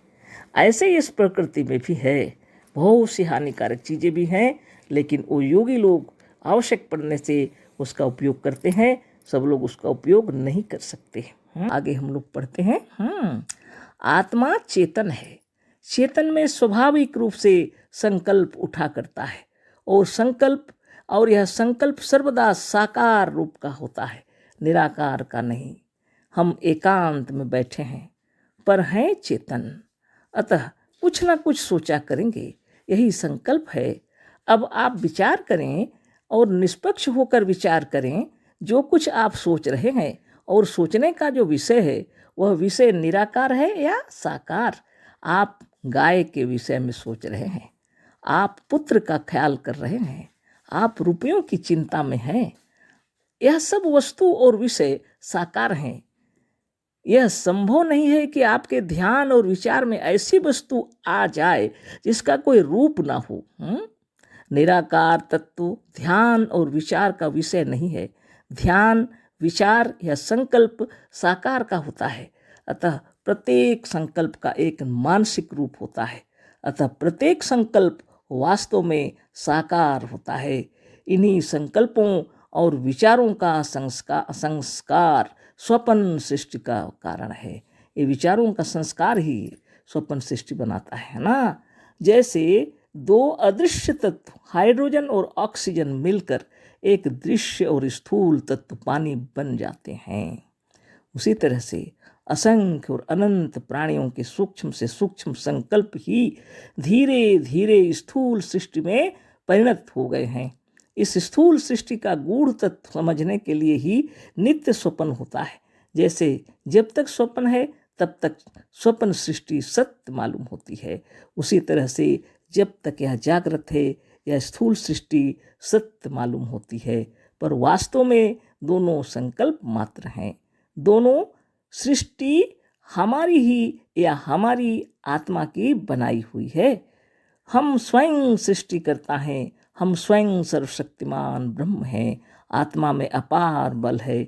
जो ऐसी आत्मा को किसी का गुलाम समझता है वह आत्महनन है, वह अपनी आत्मा का हत्यारा है, वह कभी मुक्त नहीं हो सकता। इन्हीं बातों को कई कई बार सद्गुरुदेव समझाए हैं हम लोगों को, है ना। इसलिए हम इसको पढ़िए कि हमारा संकल्प क्या होता है, साकार होता है। हम चेतन हैं, हमारा कोई आकार नहीं दिखाई पड़ता। जब हम शरीर धारण करते हैं तब दिखलाई पड़ते हैं। हमारा मन निराकार है वो, लेकिन संकल्प करता है साकार, है ना। बहुत समझाए हैं सद्गुरुदेव। जैसे हाइड्रोजन और ऑक्सीजन दोनों मिल करके ये अदृश्य पदार्थ जब बदल जाते हैं तत्व में, पानी बन करके स्थूल हो जाते हैं। ऐसे अनेक सूक्ष्म विचार सृष्टि करते करते स्थूल जगत में आ गए, स्थूल बन गए हैं, है ना। सद्गुरुदेव कहते हैं यही आत्मा ही सर्वशक्तिमान है, ब्रह्म है, हम ही ब्रह्म है, आप ही ब्रह्म है, सभी ब्रह्म है। इस बात को तत्व से समझाने के लिए इतना लंबा चौड़ा लेख लिखे हैं गुरुदेव, है ना। कितने सुंदर तरीके से बताए हैं कि आत्मा चेतन है, चेतन में स्वाभाविक रूप से संकल्प उठा करते हैं और यह संकल्प सर्वदा साकार रूप का होता है। जो कुछ भी चिंता आप करते हैं साकार होता है ना। तो बहुत बड़ी बात है। जो ऐसी आत्मा को किसी का गुलाम समझता है वह आत्महनन है। वह अपनी आत्मा का हत्यारा है, वह कभी मुक्त नहीं हो सकता। तो इतना समझाने के बाद भी यदि व्यक्ति अपने आप को गुलाम समझेगा और ईश्वर नाम का एक कल्पना किया हुआ है उसी के पीछे जीवन अपना मने समर्पित कर देगा, तो उसके विषय में हम कुछ नहीं कह सकते। लेकिन सद्गुरुदेव जो शिक्षा दिए हैं उसको धारण करके नित्य योगाभ्यास कीजिए, आत्म अनुभव हो जाएगा, है ना। तो आगे हम लोग पढ़ते हैं। जिन पदार्थों के लिए आप जान दे रहे हैं वह सब आपके बनाए हुए और आपके गुलाम है ना। जिन पदार्थों के लिए आप जान दे रहे हैं वो आप ही के बनाए हुए हैं, आप ही के गुलाम हैं। अपने आत्मदेव के अपार बल को स्मरण करके सबके सामने हाथ पसारना, घर घर भीख मांगना और देवताओं के सामने नाक रगड़ना छोड़ दो। अपने आत्मदेव के अपार बल को स्मरण करो, कहते हैं गुरुदेव, और घर घर भीख मांगना छोड़ दो, देवताओं के सामने नाक रगड़ना छोड़ दो। नित्य योगाभ्यास करके अपने आत्म बल से, अपनी अंतरात्मा से आपकी जो इच्छाएं हैं अपनी अंतरात्मा में कहिए, इच्छाएं पूरी हो जाएंगी, है ना। समय चाहे लगे लेकिन इच्छाएं अवश्य पूरी होती हैं। जो दूसरों के सामने प्रार्थना करता और दूसरों से सहायता मांगता है वह अपने को बहुत नीचे गिरा देता है ना। दूसरों के सामने प्रार्थना करता है, दूसरों से सहायता मांगता है, वो अपने को बहुत नीचे गिरा देता है। आश्चर्य की बात है कि जो ईश्वर हमारे ही संकल्पों और दुर्बल विचारों द्वारा बनाया गया है वही सर्वशक्तिमान माना जाता है। ये ईश्वर तो हमारे दुर्बल विचारों से उत्पन्न हुआ है, जिसको हमने बनाया है उसी को सर्वशक्तिमान मान लिए। और जिसने उस ईश्वर को भी बनाया, माना और अपनी कल्पनाओं द्वारा उत्पन्न किया, वही अपने को नीच, दुर्बल और शक्तिहीन मानकर अपने ही बनाए हुए ईश्वर के सामने नाक रगड़ता है। ईश्वर को उसने बनाया, दुर्बल विचारों से शक्तिमान बनाया और अपने को खुद स्वयं बनाने वाला स्वयं उसका गुलाम बन के बैठा है और ईश्वर के सामने नाक रगड़ रहा है, अपने शक्तिहीन और दुर्बल मानता है। गलती किसकी है? मनुष्य वैसा ही है और उतना ही है जैसे उसके विचार हैं। इतना इस ग्रंथ को पढ़ने के बाद भी अगर मस्तिष्क के अंदर यह नहीं घुसता कि आप स्वयं ब्रह्म हैं, तो समझ लीजिए आपका मुक्त होना मुश्किल है। छोड़ो इन दुर्बल भावनाओं को, अपने आत्म तत्व के अपार बल का स्मरण करके आत्मज्ञान और योग द्वारा अपने साक्षात रूप में स्थिर हो जाओ और फिर देखो तुम्हारे में किस बात की कमी रह जाती है। अपने स्वरूप में स्थित होना ही समाधि और योग है ना। बहुत सुंदर समझा दिए सदगुरुदेव। सारी दुर्बलताओं को छोड़ो कहते हैं, अपने आत्म तत्व के अपार बल का स्मरण करके आत्मज्ञान और योग द्वारा अपने साक्षात रूप में स्थित हो जाओ, स्थिर हो जाओ और फिर देखो तुम्हारे में किस बात की कमी रह जाती है ना। अपने स्वरूप में स्थित होना ही समाधि और योग है। अपने सच्चे स्वरूप में स्थित होना ही समाधि और योग है ना। धन्य धन्य सदगुरुदेव शिवमुनि महाराज की जय। इन्होंने इतने सुंदर तरीके से हम लोगों को ये बात की जानकारी दी कि सारी संकल्प शक्ति आपके अंदर से ही है ना। आप चाहे आप निराकार ही क्यों न हो, पर आपकी संकल्प शक्ति आपके अंदर जो उत्पन्न होती है वो तो साकार होकर के उत्पन्न होती है और उसी का संस्कार स्वरूप स्वप्न दिखलाई पड़ता है। और यही समस्त आत्मा के संस्कार स्वरूप सूक्ष्म रूप ही स्थूल जगत बना करके खड़े हैं। दोनों आपकी सृष्टि है। सूक्ष्म रूप में स्वप्न भी आपकी सृष्टि है और जगत जो है यह भी आपकी सृष्टि है। इसके सृष्टिकर्ता को आप ढूंढ रहे हैं, है ना। और सदगुरुदेव कहते हैं आपकी दुर्बल मनोकामना ने, आपकी दुर्बल इच्छाओं ने ईश्वर की कल्पना कर डाली और आप उसको सर्वशक्तिमान समझ करके और अपनी ही कल्पना के पीछे नाक रगड़ रहे हैं, है ना। इससे मुक्त नहीं होगा, मुक्ति नहीं होगी। आप अपने अपार बल को समझिए और इधर उधर भीख मांगना और नाक रगड़ना छोड़ दीजिए। नित्य योगाभ्यास करना चाहिए, है ना। सबसे बड़ी शक्ति आपके भीतर छुपी हुई है ना। सबसे बड़ी शक्ति और सबसे बड़ी बात तो यह है कि स्थूल जगत में आए हैं तो संसार में सबसे मिलने जुलने के लिए आए हैं। यहाँ जगत में आए मतलब माता पिता भाई बहन, गुरुजन, अड़ोसी पड़ोसी, मित्र बंधु बांधव सखा। अब जितना आगे बढ़ते जाएंगे उतने मित्र दोस्त या संपर्कीय बढ़ते जाएंगे। स्कूल कॉलेज हो या कोई ड्यूटी हो या कुछ भी हो, आप जिस क्षेत्र में जाएंगे वहाँ लोगों की भरमार मिलेगी आपको। विश्व जगत में आप भ्रमण करने गए हैं तो और कहाँ कहाँ लोगों को भेंट मुलाकात होगी, है ना। यहाँ पर सुंदर विचार के साथ यम नियम का पालन करना है। अहिंसा, सत्य, अस्तेय, ब्रह्मचर्य, अपरिग्रह का पालन करना चाहिए और नियम के साथ रहना चाहिए। शौच, संतोष, तप, स्वाध्याय, ईश्वर प्रणिधान, है ना। आसन, प्राणायाम, प्रत्याहार, धारणा, ध्यान और समाधि। और सबसे बड़ी बात है समाधि क्या है? स्वरूपस्थ हो जाना, अपने सच्चे स्वरूप में स्थित हो जाना। यदि आपने समझ लिया कि आप ही सृष्टिकर्ता हैं, आप ब्रह्म हैं, साक्षात ईश्वर हैं, आप स्वयं आत्मा परमात्मा सब आप ही हैं, है ना, तब आप समझ लीजिए मोक्ष प्राप्त कर लिए आपने, है ना। तो ऐसी बात है। सदगुरुदेव इतने सुंदर तरीके से हम लोग को बतला दिए अपने स्वरूप में स्थित होना ही समाधि और योग है। तो यहाँ तक लक्ष्य तक पहुँचने के लिए नित्य योगाभ्यास करते रहना है। तो आज ये पाठ पूरा हो गया। बहुत ही लंबा चौड़ा लिखे हैं सदगुरुदेव और इस पर जीवन हमारा चलता रहे, है ना, और हम सब धन्य हो गए, है ना।